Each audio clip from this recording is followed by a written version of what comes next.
starting off the show tonight. Yesterday, we had the Honorable Minister of Sports, Barrister Solomon Dalung, trying to clear the air on the story that is making the rounds about his statements about Nigeria not getting fully involved in the World Cup qualifiers. And you had him clear the air, and on the show we agreed that we should give him the benefit of the doubt.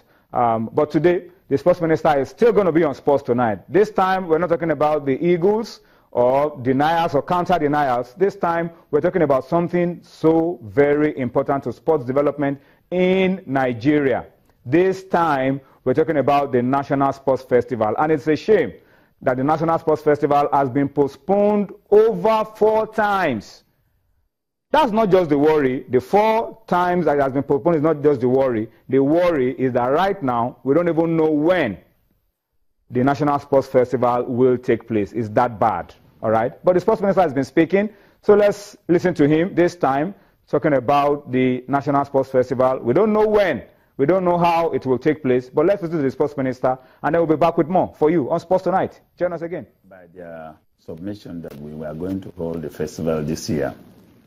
But obviously, from their body language and letter communications, they have some challenges, which from their explanation, they will still need some intervention from the federal government. And of course, the position of the federal government as to funds now is very clear. It's not too easy. So they have made their submission to the president. He has the final authority to determine the assistance or the intervention. That explains why we could not hold the festival as scheduled.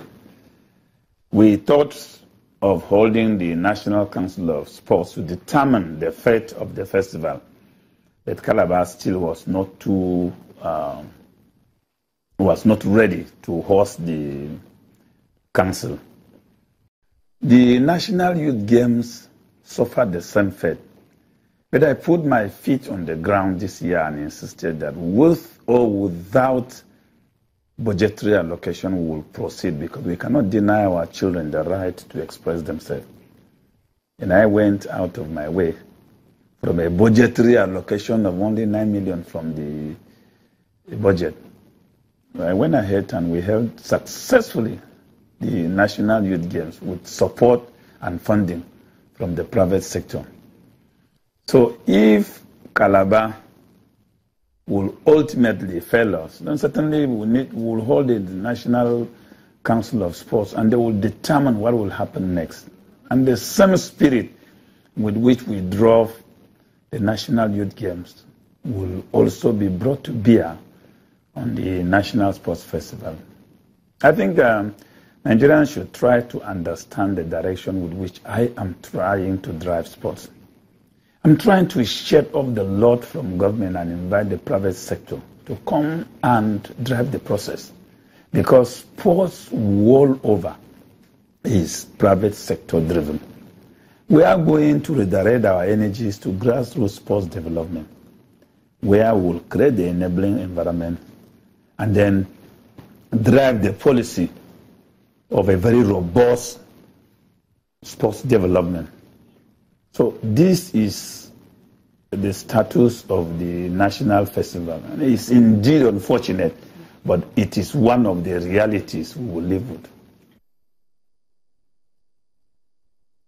All right, so that's the Honorable Minister of Sports, Barrister Solomon Dalung, explaining to us issues surrounding the National Sports Festival, why it may not take place this year, as earlier announced, and we don't even know when it will be taking place. That, for me, is a big source of worry. I'm told that we need to go on a quick break now, and when we return from the break, I'll be bringing in my first guest on Sports Tonight. His name is Bukola Olopade, a man that wears so many caps. Bukola Olopade is the newly appointed Chief Executive Officer of the Nigeria National League Board.